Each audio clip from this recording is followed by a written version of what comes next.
Dear students, आज मैं फिर से एक बार इतिहास शिक्षण की बात करूंगा, जो कि कोल्हान विश्वविद्यालय के बीएड सेमेस्टर 2 के पेपर 7A के पाठ्यक्रम के अंतर्गत आता है। इसके अंतर्गत आज मैं इतिहास शिक्षण के मूल्य की बात करूंगा। सबसे पहले मूल्य क्या होता है और इनकी विशेषताएं क्या है, इसके बारे में बात करूंगा। और उसके बाद इतिहास शिक्षण के मूल्य हमारे जीवन के लिए क्या क्या हैं, इनकी चर्चा मैं करूंगा। तो आइए हम सबसे पहले आज जानते हैं कि मूल्य किसे कहते हैं और इनकी विशेषताएं क्या क्या हैं। इतिहास शिक्षण के उद्देश्य की प्राप्ति हेतु हम जो प्रयास करते हैं, उन प्रयासों के फलस्वरूप छात्रों की कुछ उपलब्धियां होती हैं। ये उपलब्धियां छात्र व्यवहार को प्रभावित करती है, यही मूल्य कहलाती है। ये आवश्यक नहीं कि हम अपने प्रयासों के कारण अपने उद्देश्यों की पूर्ति कर ही लें, फिर भी उन प्रयासों के फलस्वरूप हमें कुछ तो किसी न किसी रूप में प्राप्त होता है। जो कुछ प्राप्त होता है वही मूल्य है। उदाहरण के लिए, कोलंबस की यात्रा का उद्देश्य भारत की खोज करना था, किंतु उसने भारत के स्थान पर अमेरिका की खोज की।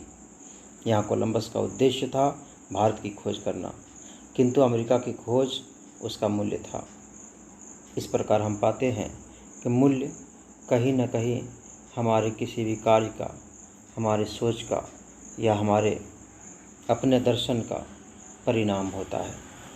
मूल्य की कुछ विशेषताएं होती है और ये विशेषताएं इस प्रकार है। नंबर 1, ये हमारे व्यवहार को प्रभावित करती है। मूल्य हमारे व्यवहार को सदा प्रभावित करती है। जिस चीज़ का या जिस काम का जितना अच्छा परिणाम हम सोचते हैं, वो हमारे व्यवहार को उसी प्रकार से प्रभावित करती है और उस मूल्य के हिसाब से ही हम अपने व्यवहार को प्रभावित होने देते हैं। नंबर 2, ये व्यवहारिक तथा वास्तविक होती है। मूल्य हमेशा व्यवहारिक होती है और ये वास्तविक भी होती है, क्योंकि मूल्य के अनुसार ही हम अपने व्यवहार को स्थापित करते हैं और उसी के अनुरूप अपने कार्य को संपन्न करते हैं। हमारे मूल्य सामान्यतः हम जो स्थापित करते हैं वो हम प्राप्त करने का प्रयास करते हैं और किसी न किसी रूप में हम प्राप्त करते हैं। नंबर 3, ये प्रापणीय होता है। मूल्य हमारे लिए महत्वपूर्ण इसलिए भी होता है कि इनके द्वारा ही हम अपने कार्य का मार्गदर्शन लेते हैं और अंततः मंजिल पर पहुंचकर इसको प्राप्त करते हैं। नंबर 4, इनका मापन संभव है। मूल्य का मापन संभव है। क्यों? क्योंकि हम मूल्य को अपने अनुसार आंकते हैं और उस अंकन के बाद ही अपने कार्य को करते हैं और जिस प्रकार से सफलता मिलती है, उसी प्रकार से उस मंजिल का, उस लक्ष्य का या उस उद्देश्य का अंकन करते हैं। नंबर 5, इनका ज्ञान अध्ययन तथा अध्यापन के उपरांत होता है। कोई भी मूल्य बिना जानकारी प्राप्त किए या बिना जानकारी दिए स्थापित नहीं हो सकता। मूल्य तभी हम जान सकते हैं जब हम किसी भी चीज़ के बारे में जानकारी प्राप्त करते हैं या किसी को जानकारी देते हैं। हम बाज़ार जाते हैं, बाज़ार में किसी भी सामान का मूल्य हम तभी जानते हैं, चाहे तो वो हम पहले से जाने रहते हैं कि किस चीज़ का क्या मूल्य है, या फिर हम पूछ करके उसके मूल्य को अंकित करते हैं। इस प्रकार हम कह सकते हैं कि मूल्य वह अनुभव या फल है जो हमें अपने उद्देश्य की प्राप्ति के मार्ग को तय करने के परिणाम स्वरूप प्राप्त होते हैं। प्रत्येक विषय के शिक्षण के अनेक अपने कुछ उद्देश्य हैं तथा मूल्य हैं। इसी प्रकार इतिहास शिक्षण से भी हमें अनेक मूल्य की प्राप्ति होती है। आइए अब हम लोग जानते हैं कि इतिहास शिक्षण के मूल्य क्या हैं। इतिहास शिक्षण का सबसे पहला मूल्य नैतिक मूल्य है, क्योंकि इतिहास हमें नैतिकता सिखाती है। इसीलिए हम कह सकते हैं कि बालक के नैतिक गुणों का विकास इतिहास शिक्षण की प्रमुख उपलब्धि माना जाता है। इतिहास वास्तव में अनेक अवसर प्रदान करते हैं जो बालकों के नैतिक विकास में काफ़ी सहायक होते हैं। इतिहास में हमें अनेक धर्म सुधारकों, महापुरुषों, संतों, महात्माओं तथा नेताओं के विचारों तथा उपदेशों का अध्ययन करते हैं। ये निश्चय ही हमारे नैतिक विकास में सहायक होते हैं। बालक इन उपदेशों को आत्मसात कर नैतिक विकास की ओर अग्रसित होते हैं। बार्लिंकक के अनुसार इतिहास ऐसा दर्शन है जो उदाहरणों के माध्यम से पढ़ाया जाता है, जो हमें बताता है कि जीवन की विभिन्न परिस्थितियों में हमारा आचरण कैसा होना चाहिए। इतिहास हमें बताता है कि सत्य की सदैव विजय होती है। यद्यपि कुछ विद्वान इस तर्क को स्वीकार नहीं करते। उनका मानना है कि इतिहास नैतिक मूल्य का विकास नहीं करता। इसके पक्ष में वो तर्क देते हैं और ये कहते हैं कि सदैव सत्य की जीत ही नहीं होती है। इतिहास ऐसे उदाहरणों से भरा पड़ा है जहाँ सत्य की खुली हार हुई है। असत्य तथा बुराई अनेक बार विजयी हुई है। अनेक स्थलों पर संपन्नता, भौतिकवादिता तथा शक्ति की विजय हुई है। इस प्रकार की घटनाएं नैतिकता का विकास न करके भौतिकवादिता तथा अनैतिकता का ही विकास करती है। महापुरुषों तथा नेताओं में सदैव गुण होते हैं, इनमें कोई अवगुण नहीं होते हैं, ऐसा नहीं है। सामान्य मानव की यह प्रवृत्ति है कि वह बुराई, विलासिता तथा अवगुणों की ओर शीघ्र ही आकर्षित होता है। इतिहास की घटनाएं जो बुराई तथा अवगुणों से भरी होती है, बालकों को ज़्यादा प्रभावित करती है। स्वभाव से बालक महापुरुषों तथा नेताओं आदि की जीवनी कहानियों के रूप में मनोरंजन के लिए पढ़ते हैं। उनकी रुचि उपदेश तथा गुणों के अपनाने में कम होती है। फिर भी उपरोक्त तर्कों में वजन तथा शक्ति है। कोई भी शक्ति उन तर्कों को अस्वीकार नहीं कर सकता कि इतिहास अनेक अनैतिक घटनाओं, कार्यों तथा नीतियों से भरा पड़ा है, किंतु इतिहास शिक्षण के स्वरूप पर निर्भर करता है कि किस प्रकार अनैतिक घटनाओं के द्वारा भी नैतिकता का पाठ पढ़ाया जाए। इतिहास शिक्षण का दूसरा मूल्य है सामाजिक एवं सांस्कृतिक मूल्य। इतिहास भिन्न समाजों की रीति नीतियों तथा सांस्कृतिक विशेषताओं का लेखा जोखा भी प्रस्तुत करता है। इनके अध्ययन से बालकों में सामाजिक तथा सांस्कृतिक गुणों का विकास संभव है। इतिहास हमें सामाजिक विशेषताओं, रीति रिवाजों, परंपराओं का ज्ञान कराता है। इनमें हमें अपनी तथा दूसरी संस्कृति का ज्ञान होता है। इनका ज्ञान करके बालकों में सामाजिक तथा सांस्कृतिक गुणों का विकास होता है। बालक इन सांस्कृतिक तथा सामाजिक व्यवस्थाओं के ज्ञान के आधार पर यह जान सकता है कि समाज तथा संस्कृतियाँ मानव विकास का ही एक स्वरूप है। इससे बालक में विश्वबंधुत्व की भावना का विकास होता है। ये भली प्रकार से हम सभी लोग जानते हैं कि सामाजिक तथा सांस्कृतिक विकास या सामाजिक तथा सांस्कृतिक जानकारियाँ इतिहास के बिना संभव नहीं है, क्योंकि सामाजिक घटनाओं, सामाजिक कार्यों या सामाजिक मूल्यों का विकास और उसके अनुरूप छात्रों का विकास, सांस्कृतिक मूल्यों तथा सांस्कृतिक विकास के द्वारा छात्रों के विकास को गढ़ना इतिहास के द्वारा ही हो सकता है। इतिहास के द्वारा ही हम छात्रों को उनके पूर्वजों के सामाजिक और सांस्कृतिक मूल्यों को बता सकते हैं। इतिहास के द्वारा ही हम विभिन्न संस्कृतियों के सांस्कृतिक मूल्यों को बता सकते हैं। तो इस प्रकार सामाजिक तथा सांस्कृतिक मूल्य इतिहास शिक्षण का एक महत्वपूर्ण मूल्य है। तीसरे रूप में हम इतिहास शिक्षण के मानसिक मूल्य के रूप में जानते हैं। इतिहास कई दृष्टियों से मानसिक मूल्य भी रखता है, क्योंकि इतिहास हमारी कई मानसिक शक्तियों के विकास में सहायक होता है। इतिहास के अध्ययन से कल्पना शक्ति, विश्लेषण शक्ति, निर्णय निर्माण शक्ति तथा तर्क शक्ति का विकास होता है।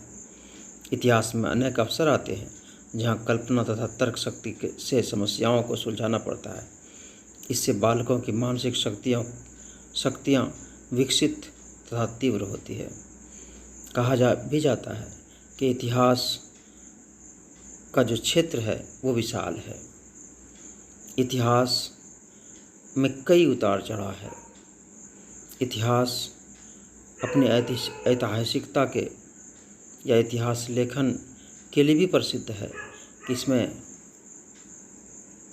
इसके क्षेत्र बहुत विस्तृत हैं और इस विस्तृत क्षेत्र को पढ़ने में, समझने में या इस विस्तृत क्षेत्र को जांचने में हमें बहुत सारे तर्क करने पड़ते हैं। हमें बहुत सारी कल्पना करना पड़ता है, बहुत सारी चीज़ों की विश्लेषण करनी पड़ती है। इसमें बहुत सारे जगह पर हमें निर्णय लेने पड़ते हैं और इसलिए इन सारी क्रियाओं के द्वारा हम छात्रों के मानसिक विकास को भी आगे बढ़ा सकते हैं। चौथा मूल्य, सूचनात्मक मूल्य। इतिहास आदि मानव से लेकर के आज तक संपूर्ण घटनाओं का सूचना प्रदान करता है, क्योंकि इतिहास के द्वारा हम क्रमिक रूप से सारी घटनाओं को अपने मानसिक पटल पर लाते हैं। इतिहास घटनाओं से संबंधित विभिन्न सूचनाओं का भंडार भी है। हमने परिभाषा में भी देखा था कि इतिहास वो है जो अनुभवों का खान है।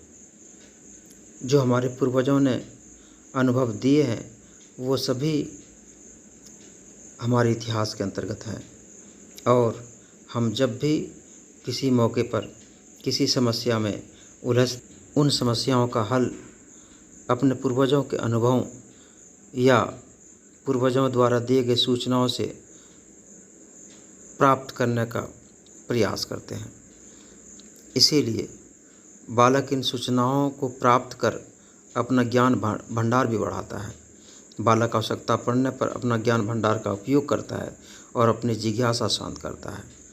तो इस प्रकार इतनी सूचनाओं किसी अन्य विषय में संभव नहीं है, क्योंकि इतिहास के क्षेत्र बहुत लंबे हैं, बहुत विस्तृत हैं। अगला इतिहास शिक्षण के मूल्य राष्ट्रीय मूल्य भी हैं। देश प्रेम तथा राष्ट्रभक्ति के विकास में इतिहास की महत्वपूर्ण भूमिका है। इतिहास ही हमें राष्ट्रीयता तथा राष्ट्र एकता का पाठ पढ़ाता है। राष्ट्र का विकास किस क्रम में हुआ, इसके लिए क्या क्या बलिदान देने पड़े, हमारी राष्ट्रीय विभूतियाँ कौन कौन सी हैं आदि, इन सभी का ज्ञान इतिहास से ही होता है। इतिहास में हमें ऐसे उदाहरण मिले हैं जहाँ देशवासियों ने इतिहास विषय के द्वारा ही अपने भावी नागरिकों में राष्ट्र प्रेम, देशभक्ति तथा राष्ट्रीय एकता की भावना का विकास किया है। जर्मनी इसका उदाहरण है। हमारे सामने जर्मनी ने इतिहास के माध्यम से अपने भावी नागरिकों में देशभक्ति की भावना का उल्लेखनीय रूप से विकास किया। इतिहास के अध्ययन से बालक राष्ट्र के जीवन के ढंग के विकास को समझने में भी समर्थ होता है। जीवन के ढंग को समझकर सामाजिक एकता को स्थापित किया जा सकता है। इसके ज्ञान से जाति, धर्म, भाषा आदि के संबंधों को समाप्त कर भावनात्मक एकता का विकास किया जा सकता है। भावात्मक एवं राष्ट्रीय एकता आधुनिक भारत की एक महत्वपूर्ण मांग है, जिसे किसी के द्वारा स्वीकृत नहीं किया जा सकता। आज भारत में जिसकी सर्वाधिक आवश्यकता है वह भावात्मक एकता ही है, जिसके फलस्वरूप आंतरिक कलह एवं संघर्ष देश की प्रगति पर घातक प्रभाव न डाल सके। भावात्मक एकता के लिए इतिहास का अध्ययन अत्यंत आवश्यक है। इसके अध्ययन से बालकों में विभिन्न अवधारणाएं विकसित की जा सकती है, जो भावात्मक एवं राष्ट्रीय एकता के लिए आधारशिला का कार्य करती है। हमें इतिहास शिक्षण के द्वारा बच्चों में राष्ट्रीय या भावनात्मक एकता हेतु कुछ अवधारणाओं को विकसित करना होगा, जैसे विभिन्न समुदायों तथा अल्पसंख्यकों के योगदान का सम्मान करना, अपनी संस्कृति में निहित एकता को परखना, बालकों को इस संबंध में ज्ञान प्राप्त कराना कि देश में जो भी उन्नति हुई वह विभिन्न जातियों एवं समुदायों के लोगों के परस्पर मैत्रीपूर्ण संबंधों का ही परिणाम है। छात्रों को अपने अतीत का ज्ञान प्राप्त करने में सहायता प्रदान करना और इस बात को परखने के लिए तत्पर बनाना कि वो एकीकृत संस्कृति के अधिकारी हैं। राष्ट्रीय संस्कृति के लिए जिन लोगों ने योगदान किया है, चाहे विभिन्न क्षेत्रों के क्यों न हो, उसको आदर प्रदान करना। बालकों में विभिन्न वातावरणों की अन्योन्याश्रयता को समझने की चेतना का विकास करना, और इस प्रकार हम इतिहास शिक्षण को राष्ट्रीय मूल्य के रूप में अच्छी तरह से बच्चों में भर सकते हैं। नंबर 6, व्यावसायिक मूल्य, वोकेशनल वैल्यूज। इतिहास अध्ययन हमारे लिए जीविकोपार्जन के मार्ग भी प्रशस्त करता है। इतिहास के अध्ययन से बालक कई व्यवसायों को अपनाता है या अपनाने के योग बनता है। उदाहरण के लिए इतिहास के अध्ययन के बाद वह पुरातत्व विभाग में गाइड का काम करने योग्य बन जाता है। इसके अध्ययन से वह पत्रकारिता, टूरिस्ट गाइड आदि के क्षेत्र में भी अपना रोजगार स्थापित कर सकता है। इतिहास के शिक्षण उच्च शासकीय सेवाएं, विशेष विभाग के कर्मचारियों, कूटनीतिज्ञों आदि का निर्माण करता है। यदि सरकारी कर्मचारी जनता के सेवक हैं तो उन्हें जनजीवन की गतिविधियों से परिचित होना आवश्यक है। उसके ज्ञान के अभाव में वह सफल सेवक नहीं बन सकता। इन गतिविधियों की जानकारी के लिए इतिहास का ज्ञान आवश्यक होता है। इसलिए इतिहास व्यावसायिक मूल्यों की भी प्राप्ति कराता है, और इतिहास शिक्षण के द्वारा हमें बच्चों में व्यावसायिक मूल्य प्राप्त करने के लिए उसे उत्प्रेरित करने की भी आवश्यकता होती है। नंबर 7, नागरिक मूल्य। इतिहास जहाँ राष्ट्र प्रेम की भावना का विकास करता है, वहीं यह नागरिक गुणों का भी विकास करता है। यद्यपि प्रारंभिक अवस्था में नागरिक शास्त्र इतिहास विषय का ही एक अंग था, तब इतिहास का एक प्रमुख उद्देश्य नागरिक गुणों का विकास करना था। इतिहास से पृथक या अलग होने के बाद नागरिक गुणों का विकास करना नागरिक शास्त्र का कार्य बन गया, किंतु नागरिक शास्त्र यह कार्य स्वतंत्र रूप से बिना इतिहास के सहयोग से नहीं कर सकता है। इसलिए आजकल इतिहास नागरिक गुणों के विकास में एक सहयोगी की भूमिका निभाता है। इसीलिए नागरिक शास्त्र के साथ इतिहास का भी दायित्व बनता है कि एक सुयोग्य नागरिक कैसे बनाया जाए। विभिन्न राजनीतिक संस्थानों और विभिन्न राजनीतिक कार्यक्रमों को इतिहास भी अपने अंदर समेटे हुए हैं। इस प्रकार एक सुयोग्य नागरिक बनाने में एक महती भूमिका निभाता है कि किस प्रकार एक सुयोग्य नागरिक अपना समाज तथा राष्ट्र का विकास कर सके और राष्ट्र को अपने लक्ष्य तक, मंजिल तक पहुंचा सके। धन्यवाद।